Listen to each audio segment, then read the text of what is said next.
17 ingleses envenenados.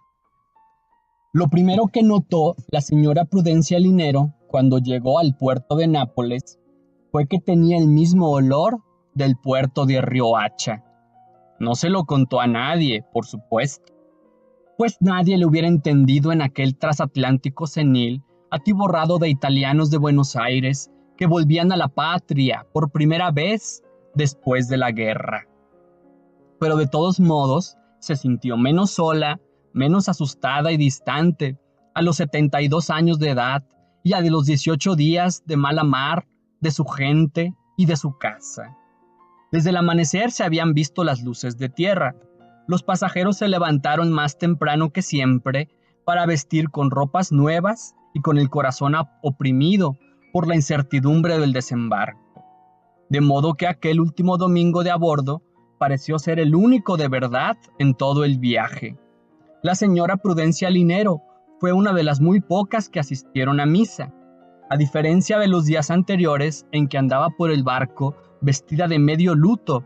Se había puesto para desembarcar una túnica parda de lienzo vasto con el cordón de San Francisco en la cintura, y unas sandalias de cuero crudo que solo por ser demasiado nuevas no parecían de peregrino.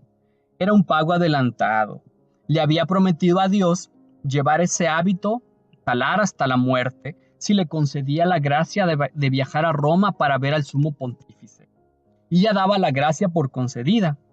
Al final de la misa, encendió una vela al Espíritu Santo por el valor que le infundió para soportar los temporales del Caribe, y rezó una oración por cada uno de los 9 hijos y los 14 nietos que en aquel momento soñaban con ella en la noche de vientos de Riohacha. Cuando subió a cubierta, después del desayuno, la vida del barco había cambiado. Los equipajes estaban amontonados en la sala de baile, entre toda clase de objetos para turistas comprados por los italianos en los mercados de magia de las Antillas. Y en el mostrador de la cantina había un macaco de Pernambuco dentro de una jaula de encajes de hierro. Era una mañana radiante de principios de agosto, un domingo ejemplar de aquellos veranos de después de la guerra, en que la luz se comportaba como una revelación de cada día, y el barco enorme se movía muy despacio con resuellos de enfermo por un estanque diáfano.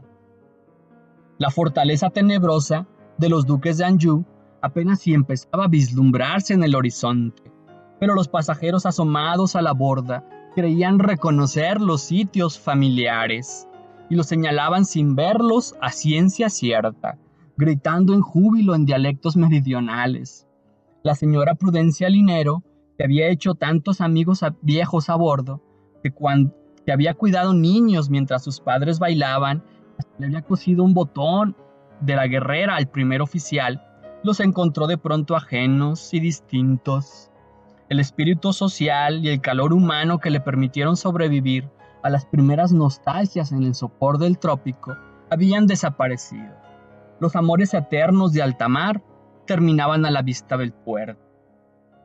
La señora Prudencia Linero, que no conocía la naturaleza voluble de los italianos, pensó que el mal no estaba en el corazón de los otros, sino en el suyo, por ser ella la única que iba entre la muchedumbre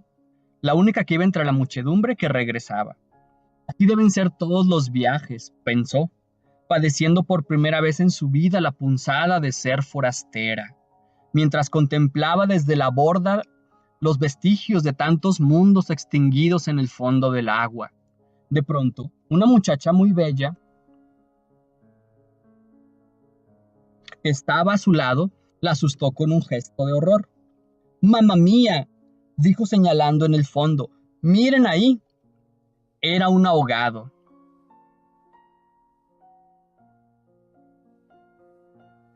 La señora Prudencia Linero lo vio flotando boca arriba entre 2 aguas, y era un hombre maduro y calvo, de una rara prestancia natural, y sus ojos entreabiertos y alegres tenían el mismo color del cielo al amanecer.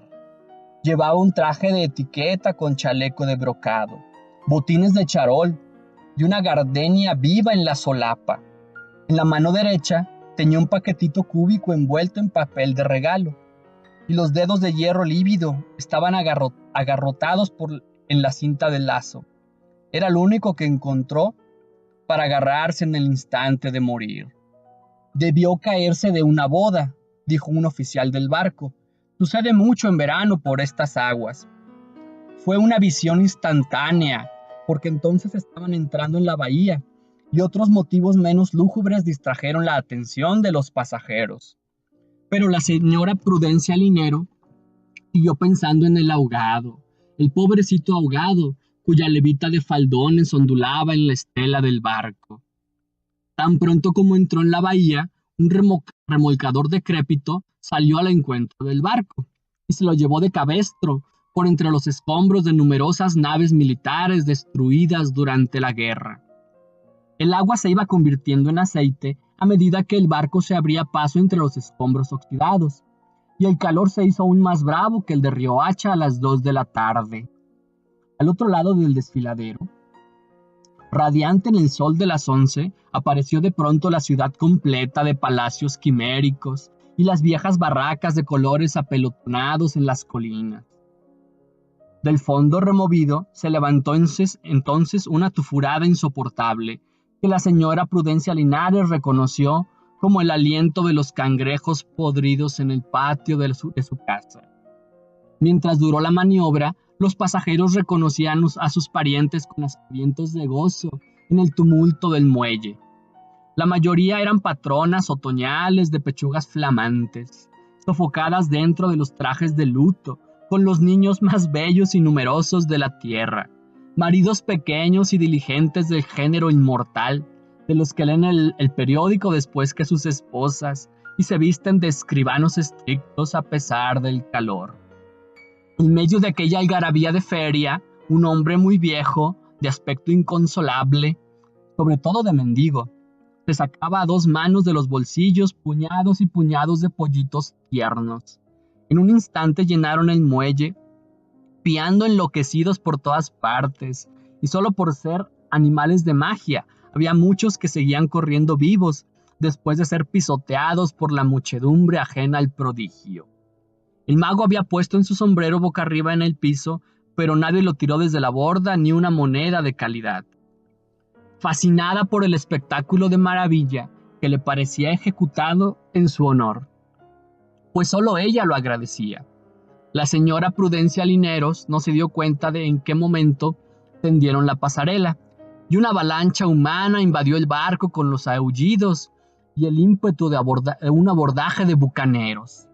Aturdida por el júbilo del tufo de cebollas rancias de tantas familias en verano, vapuleada por las cuadrillas de cargadores que se disputaban a golpes los equipajes, se sintió amenazada por la misma muerte sin gloria de los políticos en el muelle. Entonces se sentó sobre el baúl de madera, con esquinas de latón pintado, y permaneció impávida rezando en un círculo vicioso de oraciones contra las tentaciones y los peligros en tierras de infieles. Allí encontró al primer oficial cuando pasó el cataclismo, y no quedó más que ella en el salón desmantelado. «Nadie puede estar aquí a esta hora», le dijo el oficial con cierta amabilidad. «¿Puedo ayudarla en algo?» «Tengo que esperar al cónsul», dijo ella. Así era. 2 días antes de zarpar, su hijo mayor le había mandado un telegrama al cónsul en Nápoles, que era amigo suyo, para rogarle que la esperara en el puerto y le ayudara en los trámites para seguir a Roma. Le había mandado el nombre del barco y la hora de llegada, y le indicó además que podía reconocerla por el hábito de San Francisco, que se pondría para desembarcar. Ella se mostró tan estricta con sus leyes que el primer oficial le permitió esperar un poco más, a pesar de que iba a ser la hora en que almorzaba la tripulación y habían subido las sillas sobre las mesas y estaban lavando las cubiertas a baldazos. Varias veces tuvieron que mover el baúl para no mojarlo, pero ella cambiaba de lugar sin inmutarse, sin interrumpir las oraciones, hasta que la sacaron de las salas de recreo y terminó sentada a pleno sol entre los botes de salvamento. Ahí volvió a encontrar al primer oficial, un poco antes de las 2 de la tarde, ahogándose en sudor dentro de la escafandra de penitente. y rezando un rosario sin esperanzas, porque estaba aterrorizada y triste, soportando a duras penas las ganas de llorar. Es inútil que siga rezando, dijo el oficial, sin la amabilidad de la primera vez. Adiós, se va de vacaciones en agosto. Le explicó que media Italia estaba en la playa por esa época, sobre todo los domingos. Era probable que el cónsul no estuviera de vacaciones por la índole de su cargo, pero con seguridad no abriría la oficina hasta el lunes. Lo único razonable era ir a un hotel, descansar tranquila esa noche y al día siguiente llamar por teléfono al consulado, cuyo número estaría sin duda en el directorio. De modo que la señora Prudencia Linero tuvo que conformarse con ese criterio, y el oficial la ayudó en los trámites de inmigración y aduana, y del cambio de dinero, y la puso dentro de un taxi con la indicación azarosa de que la llevaran a un hotel decente. El taxi decrépito, con rezagos de carroza fúnebre, avanzaba dando tumbos por las calles desiertas. La señora Prudencia Linero pensó por un instante que el conductor y ella eran los únicos seres vivos en una ciudad de fantasmas colgados en alambres en medio de la calle. Pero también pensó que un hombre que hablaba tanto y con tanta pasión no podía tener tiempo para hacerle daño a una pobre mujer sola que había desafiado los riesgos del océano solo para ver al Papa. Al final del laberinto de calles se volvía a ver el mar. El taxi siguió dando tumbos a lo largo de una playa ardiente y solitaria, donde había numerosos hoteles pequeños de colores intensos. Pero no se detuvo en ninguno de ellos, sino que fue directo al menos vistoso, situado en un jardín público con grandes palmeras y bancos verdes. El chofer puso el baúl en la acera sombreada y ante la incertidumbre de la señora Prudencia Linero, le aseguró que aquel era el hotel más decente de Nápoles. Un maletero hermoso y amable se echó el baúl al hombro y se hizo cargo de ella. La condujo hasta el ascensor de redes metálicas improvisado en el hueco de la escalera y empezó a cantar un aria de Puccini a plena voz y con una determinación alarmante. Era un vetusto edificio de 9 pisos restaurados, en cada uno de los cuales había un hotel diferente. La señora Prudencia Linero se sintió de pronto en un instante alucinado, metida en una jaula de gallinas que subía muy despacio por el centro de una escalera de mármoles estentóreos, y sorprendía a la gente dentro de las casas con sus dudas más íntimas, con sus calzoncillos rotos y sus eructos ácidos. En el tercer piso, el ascensor se detuvo con un sobresalto, y entonces el maletero dejó de cantar. Abrió la puerta de rombos plegadizos y le indicó a la señora Prudencia Linero, con una reverencia galante, que estaban en su casa. Ella vio a un adolescente lánguido detrás de un mostrador de madera, con incrustaciones de vidrios de colores en el vestíbulo y plantas de sombra en macetas de cobre. Le gustó de inmediato, porque tenía los mismos bucles de Serafín que su nieto menor. Le gustó el nombre del hotel con las letras grabadas en una placa de bronce. Le gustó el olor de ácido fénico. Le gustaron los helechos colgados, el silencio, las lices de oro del papel de las paredes. Después dio un paso fuera del ascensor y el corazón se le encogió. Un grupo de turistas ingleses de pantalones cortos y sandalias de playa dormitaban en una larga fila de poltronas de espera. Eran 17 y estaban sentados en un orden simétrico, como si fueran uno solo muchas veces repetido en una galería de espejos. La señora Prudencia Linero los vio sin distinguirlos, con un solo golpe de vista, y lo único que le impresionó fue la larga hilera de rodillas rosadas, que parecían presas de cerdo colgadas en los ganchos de una carnicería. No dio un paso más al mostrador, sino que retrocedió sobrecogida y entró de nuevo en el ascensor. «Vamos a otro piso», dijo. «Este es el único que tiene comedor, Signara», dijo el cargador. «No importa», dijo ella. El cargador hizo un gesto de conformidad, cerró el ascensor y cantó el pedazo que le faltaba de la canción hasta el hotel del 5º piso. Ahí todo parecía menos estricto, y la dueña era una matrona primaveral que hablaba un castellano fácil, y nadie hacía la siesta en las poltronas del vestíbulo. No había comedor, en efecto, pero el hotel tenía un acuerdo con una fonda cercana para que sirviera a los clientes por un precio especial. De modo que la señora Prudencia Linero decidió que sí, que se quedaba por una noche, tan convencida por la elocuencia y la simpatía de la dueña, como por el alivio de que no hubiera ningún inglés de rodillas rosadas durmiendo en el vestíbulo. El dormitorio tenía las persianas cerradas a las 2 de la tarde y la penumbra conservaba la frescura y el silencio de la floresta recóndita. Y era bueno para llorar. No bien se quedó sola, la señora Prudencia Linero pasó los 2 cerrojos y orinó por primera vez desde la mañana, con un desagüe tenue y difícil que le permitió recobrar su identidad perdida durante el viaje. Después se quitó las sandalias y el cordón del hábito, se tendió del lado del corazón, sobre la cama matrimonial demasiado ancha y demasiado sola para ella sola, y soltó el otro manantial, el de sus lágrimas atrasadas. No solo era la primera vez que salía de Riohacha, sino una de las pocas en que salió de su casa, después de que sus hijos se casaron y se fueron. Y ella se quedó sola con 2 indias descalzas, cuidando del cuerpo sin alma de su esposo. Se le acabó la mitad de la vida en el dormitorio, frente a los escombros del único hombre que había amado, y que permaneció en el letargo durante casi 30 años, tendido en la cama de sus amores juveniles, sobre un colchón de cueros de chivo. En el octubre pasado, el enfermo abrió los ojos con una ráfaga súbita de lucidez. Reconoció a su gente y pidió que le llamaran un fotógrafo. Llevaron al viejo del parque con el enorme aparato de fuelle y manga negra, y el platón de magnesio para las fotos domésticas. El mismo enfermo dirigió las fotos, una para Prudencia, por el amor y la felicidad que me dio en la vida. La tomaron con el primer fogonazo de magnesio. Ahora otras 2 para mis hijas adoradas, Prudencita y Natalia. Las tomaron. Otras 2 para mis hijos varones, ejemplos de la familia, por su cariño y su buen juicio, dijo. Y así hasta que se acabó el papel y el fotógrafo tuvo que ir a su casa a reabastecerse. A las 4 de la tarde, cuando ya no se podía respirar en el dormitorio por la humareda de magnesio y el tumulto de parientes, amigos y conocidos, acudieron a recibir sus copias del retrato. El inválido empezó a desvanecerse en la cama y se fue despidiendo de todos con adioses de mano, como borrándose del mundo en la baranda de un barco.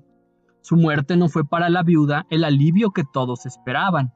Al contrario, quedó tan afligida que sus hijos se reunieron para preguntarle cómo podían consolarla. Y ella les contestó que no quería nada más que ir a Roma a conocer al Papa. Me voy sola y con el hábito de San Francisco, les advirtió. Es una manda. Lo único grato que le quedó de aquellos años de vigilia fue el placer de llorar. En el barco, mientras tuvo que compartir el camarote con 2 hermanas clarisas que se quedaron en Marsella, se demoraba en el baño para llorar sin ser vista. De modo que el cuarto del hotel de Nápoles fue el único lugar propicio que había encontrado para llorar a gusto desde que salió de Riohacha. Y había llorado hasta el día siguiente cuando saliera el tren de Roma, de no haber sido porque la dueña tocó la puerta a las 7 para avisarle que si no llegaba a tiempo a la fonda, se quedaría sin comer. El empleado del hotel la acompañó.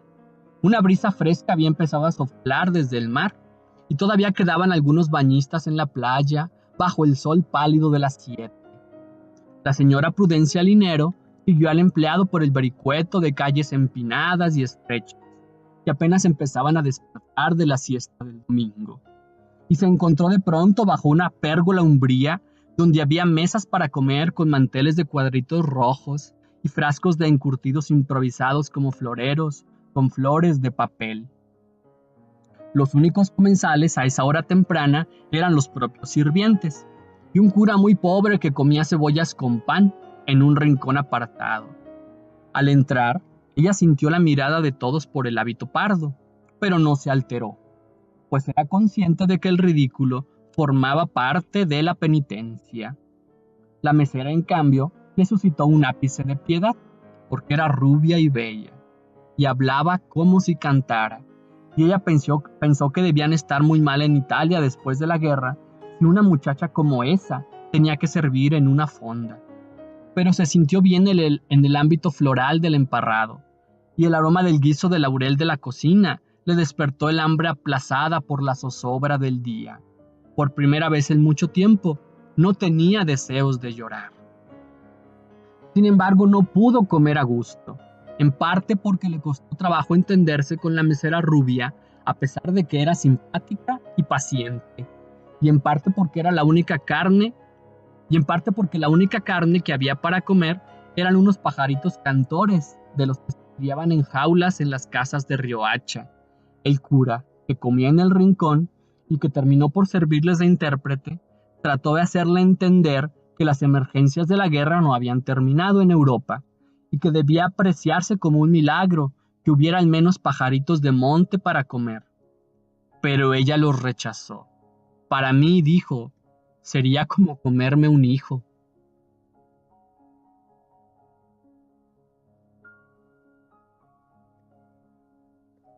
Así que debió conformarse con una sopa de fideos, un plato de calabacines hervidos, con unas tiras de tocino rancio y un pedazo de pan que parecía de mármol. Mientras comía, el cura se acercó para suplicarle por caridad que lo invitara a tomarse una taza de café y se sentó con ella. Era yugoslavo, pero había sido misionero en Bolivia y hablaba un castellano difícil y expresivo. A la señora Prudencia Linero le pareció un hombre ordinario y sin el menor vestigio de indulgencia, y observó que tenía unas manos indignas, con las uñas astilladas y sucias, y un aliento de cebollas tan persistente que más bien parecía un atributo del carácter. Pero después de todo, estaba al servicio de Dios, y era un placer nuevo encontrar a alguien con quien entenderse, estando tan lejos de casa. Conversaron despacio, ajenos al denso rumor de establo que los iba acercando a medida que los comensales ocupaban las otras mesas. La señora Prudencia Linero tenía ya un juicio terminante sobre Italia. No le gustaba. Y no porque los hombres fueran un poco abusivos, que ya era mucho, sino porque se comieran a los pajaritos, que ya era demasiado, sino por la mala índole de dejar a los ahogados a la deriva. El cura, que además del café se había hecho llevar por cuenta de ella una copa de grappa, trató de hacerle ver su ligereza de juicio, pues durante la guerra se había establecido un servicio muy eficaz para rescatar, identificar y sepultar en tierra sagrada a los numerosos ahogados que amanecían flotando en la bahía de Nápoles. Desde hace siglos, concluyó el cura, los italianos tomaron conciencia de que no hay más que una vida y tratan de vivirla lo mejor que pueden. Eso los ha hecho calculadores y volubles, pero también los ha curado de la crueldad. Ni siquiera pararon el barco, dijo ella. Lo que hacen es avisar por radio a las autoridades del puerto, dijo el cura. Ya a esta hora deben haberlo recogido y enterrado en el nombre de Dios. La discusión cambió el humor de ambos. La señora Prudencia Linero había acabado de comer y solo entonces cayó en la cuenta de que todas las mesas estaban ocupadas. En las más próximas, comiendo en silencio, había turistas casi desnudos, y entre ellos algunas parejas de enamorados que se besaban en vez de comer. Y en las mesas del fondo, cerca del mostrador, estaba la gente del barrio jugando a los dados y bebiendo un vino sin color. La señora Prudencia Linero comprendió que solo tenía una razón para estar en aquel país indeseable. ¿Usted cree que sea muy difícil ver al Papa?, preguntó. El cura le contestó que nada era más fácil en verano. El Papa estaba de vacaciones en Castel Gandolfo y los miércoles en la tarde recibía en audiencia pública a peregrinos del mundo entero. La entrada era muy barata, 20 liras. ¿Y cuánto cobra por confesarlo a uno?, preguntó ella. El Santo Padre no confiesa a nadie, dijo el cura un poco escandalizado. Salvo a los reyes, por supuesto. No veo por qué va a negarle ese favor a una pobre mujer que viene de tan lejos. dijo ella. Hasta algunos reyes, con ser reyes, se han muerto esperando, dijo el cura. Pero dígame, debe ser un tremendo pecado para que usted haya hecho semejante viaje sola, solo para confesárselo al Santo Padre. La señora Prudencia Linero lo pensó un instante, y el cura la vio sonreír por primera vez. Ave María Purísima, dijo, me bastaría con verlo, y agregó con un suspiro que pareció salirle del alma. Ha sido el sueño de mi vida. En realidad seguía asustada y triste, y lo único que quería era irse de inmediato, no solo de ese lugar, sino de Italia. El cura debió pensar que aquella alucinada ya no daba para más, así que le deseó buena suerte, y se fue a otra mesa a pedir que por caridad le pagaran un café. Cuando salió de la fonda, la señora Prudencia Linero se encontró con la ciudad cambiada.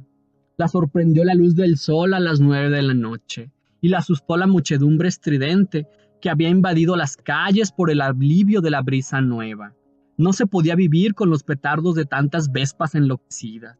Las conducían hombres sin camisas que llevaban en ancas a sus bellas mujeres abrazadas a la cintura, y se abrían paso a saltos culebreando por entre los cerdos colgados y las mesas de sandías.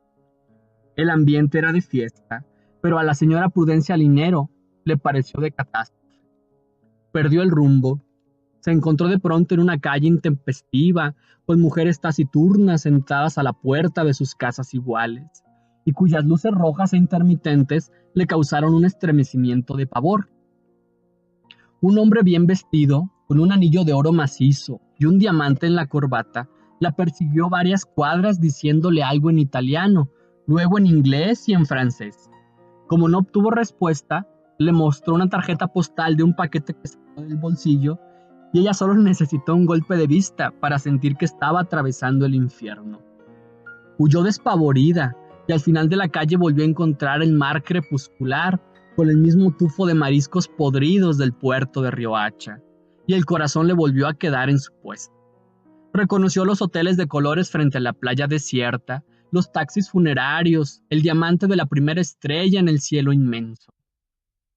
Al fondo de la bahía, solitario en el muelle, reconoció el barco en el que había llegado, enorme y con las cubiertas iluminadas, y se dio cuenta de que ya no tenía nada que ver con su vida. Y dobló a la izquierda, pero no pudo seguir, porque había una muchedumbre de curiosos mantenidos a raya por una patrulla de carabineros.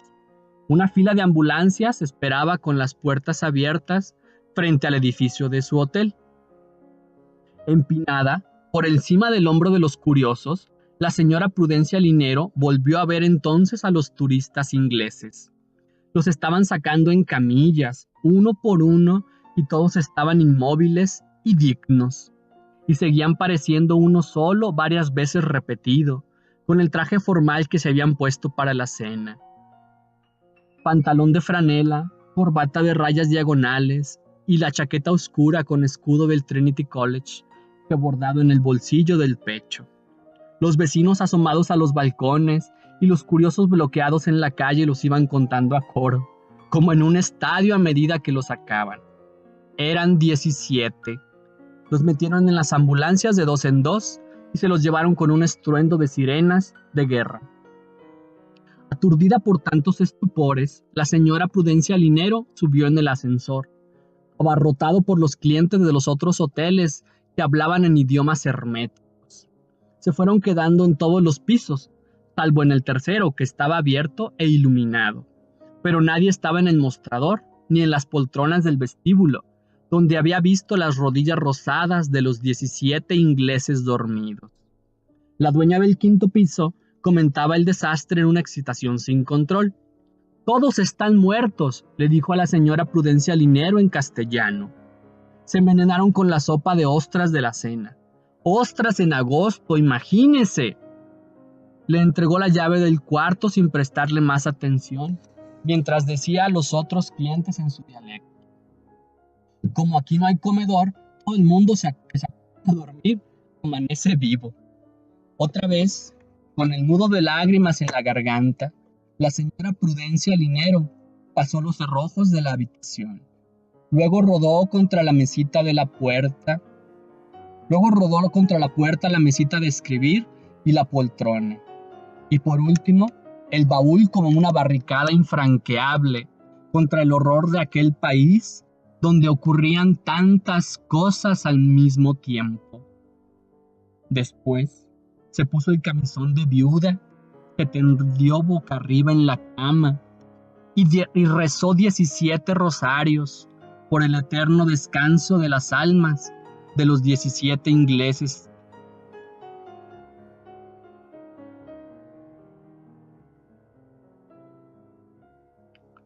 Después, se puso el camisón de viuda, se tendió boca arriba en la cama y rezó 17 rosarios por el eterno descanso de las almas de los 17 ingleses envenenados.